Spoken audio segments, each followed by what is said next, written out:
માતાશ્રી તથા ડાયસ પર બિરાજમાન સર્વ મહાનુભાવો, સામે ઉપસ્થિત લાભાર્થી બહેનો અને બ્રહ્મ સમાજના અગ્રણી બહેનો, આ મારો ગુરુદ્વારો છે. તમને તો ગુરુદ્વારો કેવી રીતે? તો આજથી 40 વર્ષ પહેલા જ્યારે આ સંસ્થાનું દીપ પ્રાગટ્ય થયું તે દિવસે મારી હાજરી હતી. તત્કાલીન પ્રમુખ શાંતાબેન ચુગર, બરાબર, જેમનો હું બાલ મંદિરનો વિદ્યાર્થી, મારો ગુરુદ્વારો થયો. પ્રાઇમરી પછી આવ્યો હું મિડલ સ્કૂલમાં, હાઈસ્કૂલમાં. એ વખતના મારા ગુરુજી ઉષાબેન. ત્યાંથી હું આવ્યો કોલેજમાં મારા ગુરુ પણ સાચા અર્થમાં મારો ગુરુદ્વારો. આજે મને ઉપસ્થિત રહેવાનું મારી જાતના હું ધન્યતા અનુભવું છું.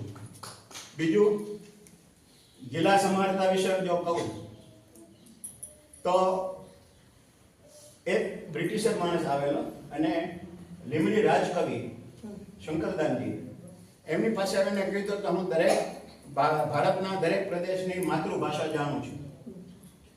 એટલે શંકરદાન તો બહુ વિદ્વાન કવિ હતા અને બહુ સ્પષ્ટ વક્તા. એમણે કીધું કે અંગ્રેજ ભાઈ, તમે ભાષા જાણી શકો, માતૃભાષા ન જાણી શકો. નહીં, તમે મને પૂછી શકો છો, હું ગમે તે ગુજરાતી બોલી શકું છું. એની ભાષામાં બોલવા જતા હતા કે અસંભવ છે સાહેબ. જો એ ભાષા જાણવી હોય, માતૃભાષા, તો ત્યાં જન્મ લેવો પડે. ભાષા શીખી શકાય, ભાષા કોઈ પણ દેશની શીખી શકાય, પણ માતૃભાષા જો શીખવી હોય તમારે તો ત્યાં જન્મ લેવો પડે. એમ તમે મને કાંઈ પણ પૂછી શકો છો. શહેરીમાં લીમડી છે, આ બાજુ જતા જ એમનું ઘર આવે છે, રોડ ઉપર રાજકવિ નિવાસ. એક છોકરો બહાર રમતો હતો ને, આ 50 વર્ષ પહેલાની વાત છે. કપડાં ન કરે, ગરીબ માણસનો કોઈક છોકરો રમતો હતો. અહીંયા કે શંકરદાનજી કે, સાહેબ આ છોકરાની આંખના ખૂણામાં શું છે? તો કે આંખનો મેલ. ઓલરાઈટ. છોકરા શું છે? કે ચીપડો. ચીપડો શીખવું હોય ને તો જન્મવું પડે. કે આંખનો મેલ છે ને એ ગુજરાતી ભાષામાં સમજી શકાય. એમ આપણી ભૂમિના સમાહર્તા છે. એટલે ભૂમિના જે સમાહર્તા હોય ને એ પ્રજાને, હું નથી માનતો કે બીજા કોઈ ડીએમ આટલા નાના ફંક્શનમાં હાજરી આપે છે પોસિબલ. ભૂમિના માણસો છે એના માટે આ સંભવ છે. પન્નાબેન તો જે જીવન એમને સમર્પિત કર્યું છે અને એની ફલશ્રુતિ આપણે જોઈ શકીએ છીએ.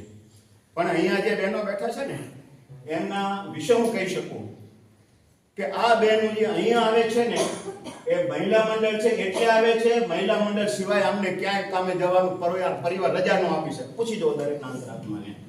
એવા પરિવારની બહેનો છે કે માત્ર અહીંયાની નામ પડે કે મહિલા મંડળમાં જવાનું છે ને તો પરિવાર કે તમે જાઓ ત્યાં.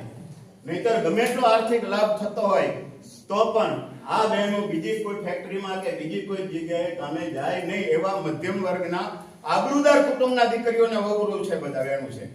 હા, તો પૂજ્ય રણછોડદાસજી બાપુએ કીધું છે કે જો તમારે સાચી સેવા અત્યારે કરવી હોય તો ગરીબ લોકોની તો સારી સેવા કરવી જ જોઈએ, પણ ગરીબને બહુ ચિંતા નથી હોતી. એને 2 થીગડા માર્યા હોય ને તો એને લાજ શરમ જેવું હોતું નથી કે ગરીબ માણસ છે તો થીગડા માર્યા હોય, ફાટલા કપડા હોય.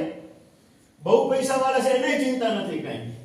પણ મધ્યમ વર્ગ અત્યારે જે ફેસ કરી રહ્યો છે ને કે જેને સંસ્કાર સાચવવાના છે, આબરૂ સાચવવાની છે અને આવકના સ્ત્રોત છે બહુ લિમિટેડ છે, બહુ ઓછી આવક છે, જેનો મોભી જ એક કમાતો હોય, લેડીઝને બહાર જવાની છૂટી જ ના હોય, સાવ ગરીબ વર્ગ છે, એના ઘરના બધા પકડિયા તબડકા ઉપાડીને કામે જતા સાંજે 1000 રૂપિયા લઈને ઘેર આવે. આ કડિયા લોકો છે તમે તો 1500 2000 રૂપિયા ઘેર લઈને આવે. પણ મધ્યમ વર્ગીય છે એ આ બધું નથી કરી શકતા હોતા. એટલે એમના જે મૂંગા આશીષ મળે છે ને એના કારણે દિન પ્રતિદિન આ સંસ્થા વધુ ને વધુ વિકાસ પામતી જાય છે. આ મારું ઓબ્ઝર્વેશન છે આટલા વર્ષોનું. સાહેબનું જે ગામ છે આમ તો આપણા હગાનું ગામ કહેવાય, કારણ કે ગોંડલ અને વઢવાણ ના નજીક નહીં બેન, વેવાઈ થાય છે. વેવાઈ થાય છે. ગોંડલ ને વઢવાણ બે રાજ છે ને, રાજના વેવાઈ છે. ગોંડલમાં એક વિદ્વાન અધ્યાત્મ પુરુષ, એનું નામ નાથાલાલ જોશી. એમને એકવાર મળવાનું એટલે જય વસાવડા દ્વારા અમે એમનો ટાઈમ લીધો અને એમને કીધું કે એમની તબિયત બરોબર નથી, 2 મિનિટ 5 મિનિટથી વધુ સમય નહીં આપે. મારે NRI ફ્રેન્ડ બધા આવેલા, એમને લઈને જવાનું બન્યું. પોતે આરામમાં હતા.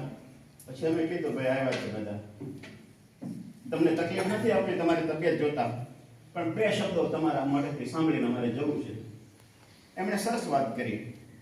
પેલા અમેરિકન લોકો હતા બધા, એમની ભાષામાં સમજી શકાય એટલે કીધું એમણે કે do vote ever you do, do vote ever you do, તમે જે કરતા હોય એ કરો, પણ do as a divine duty. તમે જે કંઈ કામ કરો છો ને ઈશ્વરની સોંપેલી ફરજ છે એમ સમજીને તમે પાપડ વણતા હોય એમ સમજો કે ઈશ્વરે અમને પાપડ વણવા મોકલા છે. બેન કોલેજમાં લેક્ચર લેતા હોય ને તો એમને એ માટે મોકલા. આપણને દરેકને નિયત કામ માટે નિયતિએ મોકલેલા છે. એટલે કોઈ નાનું નથી કામ, મોટું કોઈ કામ નથી. આપણા ભાગે જે કંઈ વર્ક આવ્યું હોય, જે સેવા આવી હોય, એ આપણે ઈશ્વરની પૂજા કરીએ છીએ એ ભાવથી જો આપણે કરતા રહીશું તો આત્મસંતોષ ઘણો મળશે. બીજી બેને વાત કરી કે આપણો વ્યાસ પરિવાર ત્યાંથી આટલી 7 સમંદર પારથી એ એવી લાગણી ધરાવે કે ભાઈ દર સંક્રાંતે તમે અમારા વચ્ચે કીટ અહીંયા આપજો.